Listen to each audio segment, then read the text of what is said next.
Bienvenidas y bienvenidos a esta nueva exploración. Hoy nos adentramos en uno de los misterios más persistentes y, la verdad, fascinantes de la era digital. ¿Quién es realmente Satoshi Nakamoto? La figura o figuras que nos dieron Bitcoin. Es la pregunta del millón. O bueno, mejor dicho, del millón de Bitcoins, ¿no? Una incógnita que lleva viva desde 2008. Y para abordarla tenemos, digamos, varias fuentes, análisis de expertos, testimonios, reconstrucciones e incluso algunas teorías, bueno, bastante fuera de lo común que andan circulando por ahí. Justamente. Nuestra misión hoy es como que organizar toda esa información, examinar las pistas clave que han ido surgiendo, conocer a los principales sospechosos que se han barajado y entender por qué, después de tanto tiempo, la identidad del creador de la criptomoneda más influyente sigue siendo un secreto. Y claro, ¿por qué nos sigue importando tanto? Empecemos a desentrañar esto. Dale. Todo arranca en un momento muy particular. Octubre de 2008. Plena crisis financiera mundial. Y en una lista de correo de criptógrafos aparece un documento técnico, un white paper titulado Bitcoin, un sistema de efectivo electrónico de usuario a usuario. Y lo firma un tal Satoshi Nakamoto. Claro, y este documento no era solo una idea más, proponía una solución práctica para crear una moneda digital descentralizada, o sea que funcionara sin intermediarios como bancos o gobiernos. Una propuesta verdaderamente revolucionaria para la época. Totalmente. Al principio, muchos asumieron que Satoshi era una persona real, ¿no? Quizás un japonés nacido por ahí de 1975, por un perfil online que después, resultó ser poco fiable. Exacto. Lo que sí es un hecho es la fortuna que acumuló. Se estima que minó, alrededor de 1 millón de bitcoins en los primeros tiempos. 1 millón de bitcoins. Es una fortuna gigantesca. Y lo más increíble, y esto se puede ver en la blockchain, es que esas monedas nunca se han movido. Jamás. Increíble. Pero ahí es donde la historia se pone como que aún más extraña. Satoshi colaboró intensamente con otros desarrolladores, ¿viste? Por email, en foros, durante unos 2 años. Pulía el código, respondía a dudas. Estaba muy activo, ¿sí? Muy activo. Y de repente, a finales de 2010, principios de 2011, simplemente desapareció. Se esfumó. Su último mensaje público conocido es de diciembre de 2010. Y después, en abril de 2011, le escribió un correo a Mike Hearn, otro desarrollador clave, diciendo algo así como que se había movido a otras cosas, cortito y al pie. Y se esfumó tal cual, incluso el nombre Satoshi Nakamoto parece elegido con pinzas, ¿no? Satoshi puede ser pensamiento claro, sabiduría. Naka, dentro, relación. Moto, origen, fundación. Es casi demasiado perfecto. Sí, como muy simbólico. Y a eso se suma el análisis de su lenguaje. Su inglés era impecable, sí, pero usaba expresiones y una ortografía, analyze, con S, color, con U, la frase bloody hard, que son más comunes en el Reino Unido o países de la Commonwealth. Exacto. Eso hizo dudar casi desde el principio de que fuera realmente japonés. Entonces, las grandes preguntas siguen ahí. ¿Era una sola persona con un conocimiento enciclopédico o era un equipo coordinado? ¿Por qué tanto secretismo? ¿Y por qué no tocar esa fortuna? Ahí está el corazón del enigma, ¿no? Definitivamente. Y para entender la magnitud de lo que hizo Satoshi, es útil recordar que la idea del dinero digital no nació de la nada con Bitcoin. Hubo intentos previos muy importantes, que sentaron las bases. Claro. Ya en los 80s, David Chaum, un pionero muy preocupado por la privacidad, desarrolló eCash y fundó DigiCash. Tecnológicamente era interesante, pero la empresa al final fracasó comercialmente. Sí, recuerdo algo de eso. Y no podemos olvidar a Adam Back, que en el 97 creó Hashcash, que originalmente era un sistema para combatir el spam, el correo basura, usando una prueba de trabajo, un concepto clave, fundamental. Y Satoshi lo citó directamente en su paper. Y casi al mismo tiempo, en el 98, tuvimos 2 propuestas fascinantes. B-Money de Wei Dai y BitGold de Nick Szabo. Los dos ya exploraban ideas de monedas digitales descentralizadas, con criptografía, pruebas de trabajo. Exacto. El gran escollo técnico, el problema que todos enfrentaban, era el famoso problema del doble gasto. O sea, sin un banco central que valide todo, ¿cómo te aseguras de que alguien no gaste la misma moneda digital dos veces? Claro, ese era el desafío. Y ahí está la genialidad de Satoshi. Combinó de forma muy elegante varias tecnologías que ya existían. Tomó la criptografía de clave pública, las redes peer-to-peer, donde los usuarios se conectan directo entre sí. Sin un servidor central. Exacto. Y le sumó un sistema de prueba de trabajo, inspirado en Hashcash, para crear algo nuevo. La cadena de bloques, la blockchain. Y esa blockchain fue la clave de todo. Un registro público, distribuido entre todos, prácticamente imposible de alterar. Ahí queda anotada cada transacción. Resolvía el doble gasto sin necesitar un banco. Y con esa solución, bueno, Bitcoin pudo nacer. El 3 de enero de 2009 se minó el bloque inicial, el famoso bloque Génesis. Que además contenía un mensaje oculto, muy simbólico. Un titular del diario The Times sobre el rescate a los bancos británicos. Un palito para el sistema financiero tradicional, clarísimo. Totalmente. Pocos días después, el 12 de enero, la primera transacción real. Satoshi le envió 10 bitcoins a Hal Finney, un criptógrafo respetado que se interesó desde el vamos. Y después vinieron hitos como la famosa compra de las 2 pizzas por 10,000 bitcoins en mayo de 2010. Que hoy parece una locura, claro, pero marcó el primer uso de Bitcoin para comprar algo tangible en el mundo real. A partir de ahí, bueno, la historia es una montaña rusa. Bitcoin llegó a valer lo mismo que $1 en 2011, pero también sufrió golpes duros, como la quiebra de Mt. Gox, el exchange ese japonés, que hizo temblar la confianza. Sí, eso fue terrible. Se descubrieron y corrigieron fallos iniciales, ¿no? Como uno en 2010 que, teóricamente, permitió crear una cantidad absurda de bitcoins. Lo arreglaron rápido, por suerte. Sí, hubo sustos. Y hemos visto ciclos de precios espectaculares. Pasó los $1,000 en 2013, rozó los 20,000 en 2017, nuevos récords en 2020-2021. Y después, caídas igual de dramáticas, una volatilidad tremenda. Y junto a Bitcoin, claro, surgió todo un ecosistema. Miles de otras criptomonedas, las altcoins. Y también son cruciales los eventos que están programados en el código mismo de Bitcoin, como los halvings. Ah, sí, las reducciones a la mitad. Exacto. Ocurren cada 210,000 bloques, más o menos cada 4 años, y reducen a la mitad la recompensa que reciben los mineros por añadir bloques nuevos. Este mecanismo asegura que la oferta total de Bitcoin sea finita, limitada a 21 millones. Le da esa característica de escasez digital. Y todo esto basado en las reglas y el software que Satoshi liberó y después, dejó en manos de la comunidad. Así es. Bueno, entremos ahora sí en la galería de sospechosos. ¿Quién pudo haber sido Satoshi?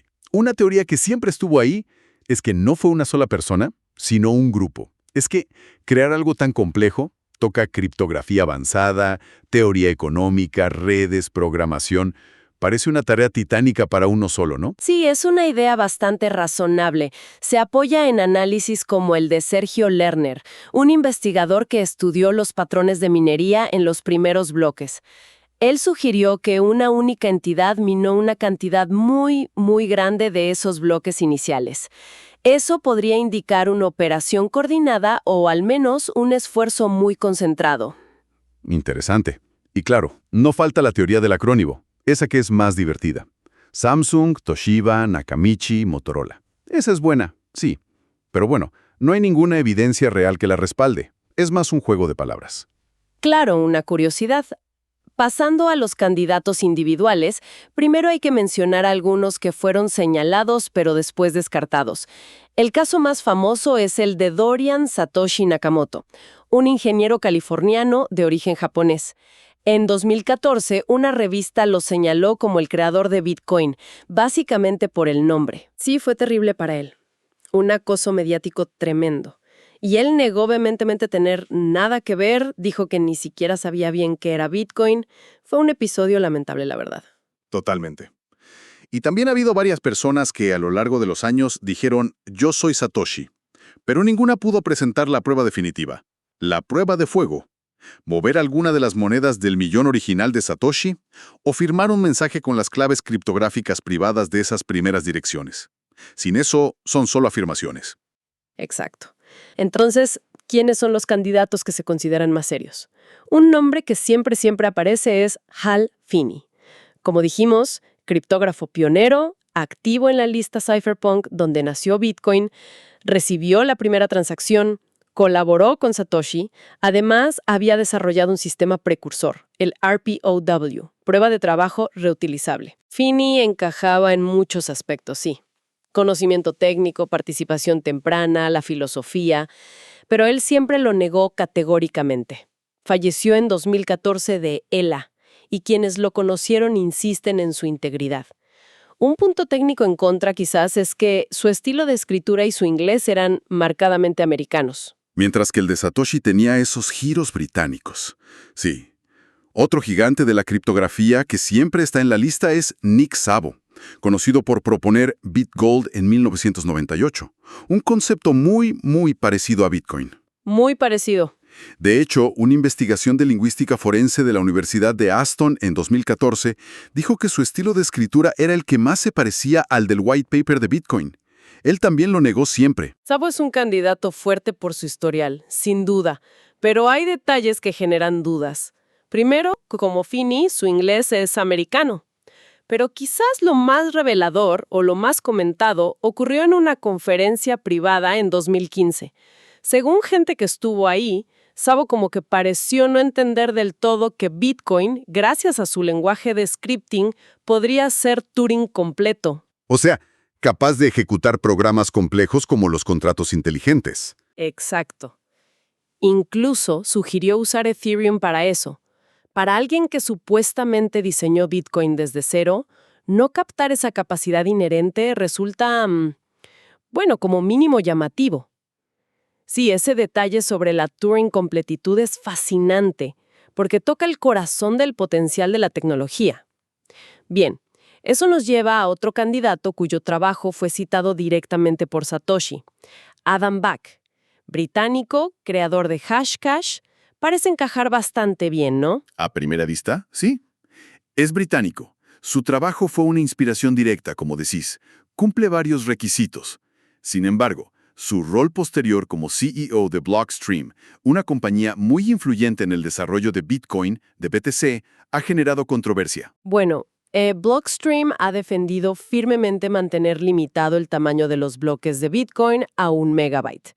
Los críticos dicen que esto limita la capacidad de la red, encarece las comisiones y de alguna manera aleja a Bitcoin de la visión original de Satoshi de ser un sistema de efectivo electrónico P2P, o sea, útil para pagos cotidianos baratos. Claro, para micropagos. Exacto. Y Back incluso llegó a decir públicamente que comisiones de $100 eran aceptables. Esa postura parece chocar bastante con la filosofía de los primeros escritos de Satoshi. Entiendo como que la visión a largo plazo parece diverger. Y ahora llegamos a uno de los nombres más polémicos de toda esta historia. Craig Wright, el académico e informático australiano que desde 2016 afirma públicamente ser Satoshi Nakamoto.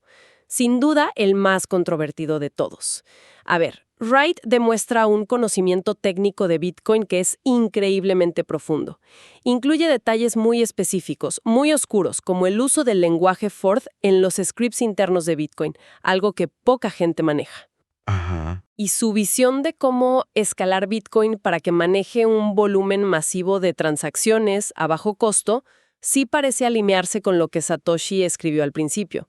Incluso, ojo, obtuvo el apoyo inicial de Gavin Andresen, que fue a quien Satoshi le pasó el mando del proyecto, y de otras figuras como George Kilder, un pensador tecnológico importante. Pero la comunidad cripto en general es muy escéptica, ¿verdad? Mayormente sí, es la realidad. Las críticas principales se centran en que a Wright se lo ha acusado de presentar pruebas técnicas manipuladas, o por lo menos no concluyentes. Ha iniciado muchísimas demandas legales, y su estilo confrontativo, le ha generado muchos detractores. No ayudó a su causa, digamos. No mucho. No han logrado convencer a la mayoría presentando esa prueba criptográfica irrefutable y pública, como firmar un mensaje con una clave privada de Satoshi. Sus defensores, por otro lado, argumentan que su conocimiento es innegable, que las pruebas existen pero no se hacen públicas por temas estratégicos o legales y que la reacción negativa se debe a intereses creados y a que su figura, rompe el mito idealizado del Satoshi anónimo y perfecto. Es un caso muy complejo, con argumentos fuertes en ambos lados. Realmente complejo, sí. Hay otros nombres que a veces flotan por ahí. Michael Clear, un estudiante irlandés, Jed McCaleb, el fundador de Mt. Gox y Ripple, Martin Malmi, un desarrollador finlandés de los primeros tiempos. Incluso se ha llegado a especular con agencias como la CIA o la NSA, pero eso ya entra más en el terreno de la conspiración pura y dura. Sí, eso ya es otro nivel. Pero hay un candidato menos mediático, que algunas fuentes señalan con bastante fuerza, Mike Hearn. Mike Hearn es interesante. Sí. Fue un desarrollador británico, trabajaba en Google y colaboró muy estrechamente con Satoshi por correo electrónico en los primeros años. Su inglés británico coincide perfectamente con el de Satoshi. Demostró entender muy bien la visión económica y social original.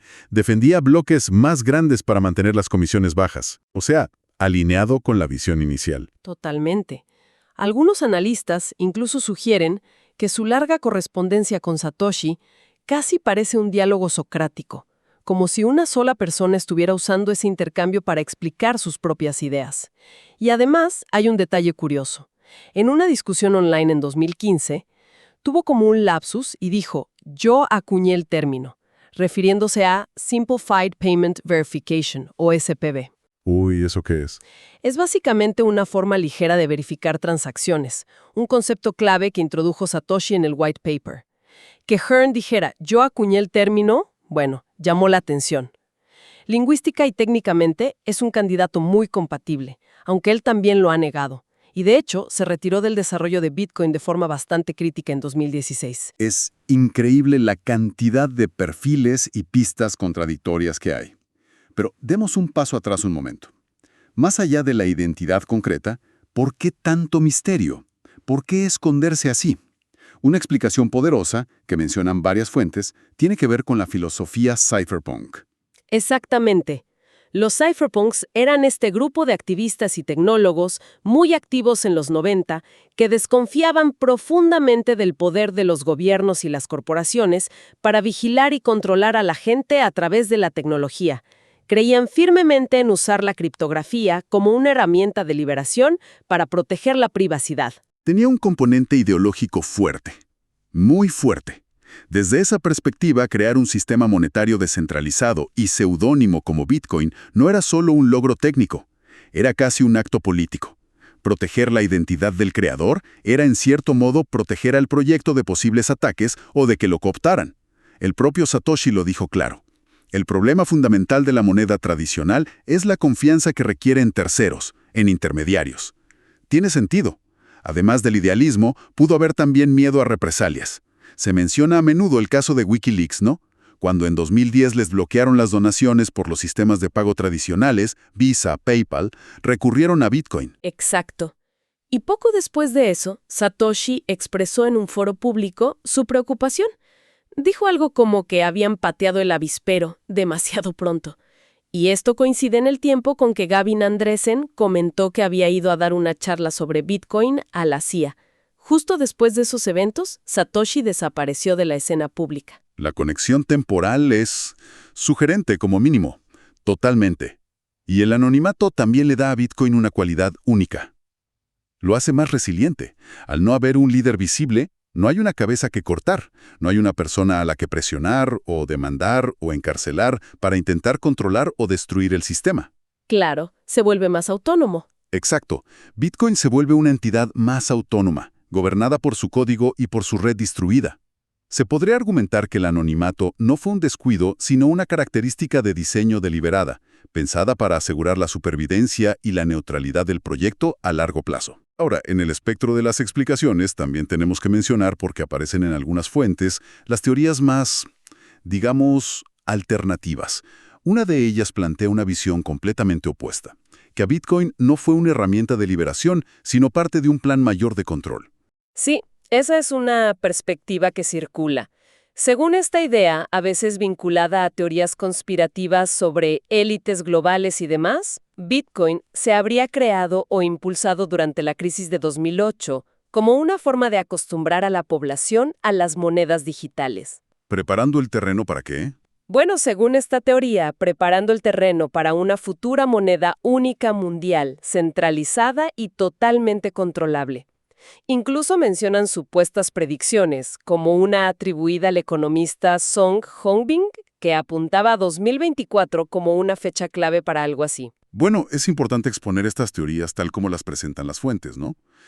Sin validarlas nosotros. Exactamente. Representan una corriente de pensamiento que existe, aunque sea minoritaria y muy especulativa, interpretan la creación de Bitcoin y el misterio de Satoshi no como un acto libertario, sino como una pieza dentro de una supuesta agenda oculta de poder y control financiero global. Son perspectivas que están ahí y forman parte del amplio abanico de interpretaciones sobre este fenómeno. De acuerdo. Y claro, volvemos al enigma central que sobrevuela todo esto. Ese millón de bitcoins, el que Satoshi minó y nunca tocó. Es la prueba definitiva de un altruismo casi sobrehumano.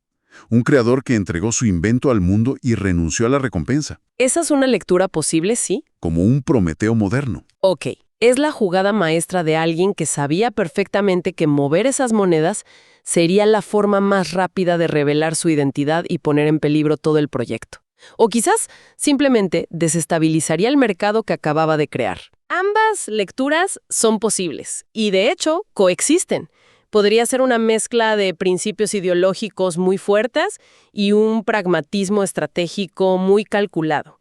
Esa inacción con las monedas es en sí misma una de las piezas más potentes de todo el misterio. Así que, bueno, después de recorrer la historia, la tecnología, los candidatos, las posibles motivaciones, el enigma de Satoshi Nakamoto sigue ahí, intacto. Permanece como una firma en un documento, una presencia fantasmal detrás de una tecnología que sin duda ha sacudido los cimientos del mundo financiero y digital. Hemos visto sus raíces en el movimiento cypherpunk, desglosado las pistas sobre su identidad. Hemos evaluado a candidatos clave como Hal Finney, Nick Szabo, Adam Back, Mike Hearn, y la figura tan polarizante de Craig Wright. Hemos considerado la posibilidad de que fuera un grupo, o incluso esas teorías que lo vinculan a agendas más amplias. Pero la verdad es que cada pista parece abrir más puertas de las que cierra. La única certeza es el código que dejó y el impacto innegable de su creación. Y esto nos deja flotando una pregunta final, que una de nuestras fuentes tomaba prestada, creo, de Edgar Allan Poe. ¿Conseguirá el ingenio humano desentrañar este misterio que él mismo ha creado? O tal vez la pregunta más profunda no sea quién fue Satoshi, sino qué representa realmente su creación. ¿Es el código abierto, la red descentralizada, la idea misma de un dinero resistente a la censura y al control central? ¿Es eso su verdadero legado? Quizás, como algunos sugieren, el anonimato no sea solo un velo de misterio, sino la última y más brillante pieza de su diseño. Una forma de asegurar que Bitcoin no le pertenezca a nadie en particular, sino a todos los que participan en la red. Una idea sobre la que, sin duda, seguiremos reflexionando.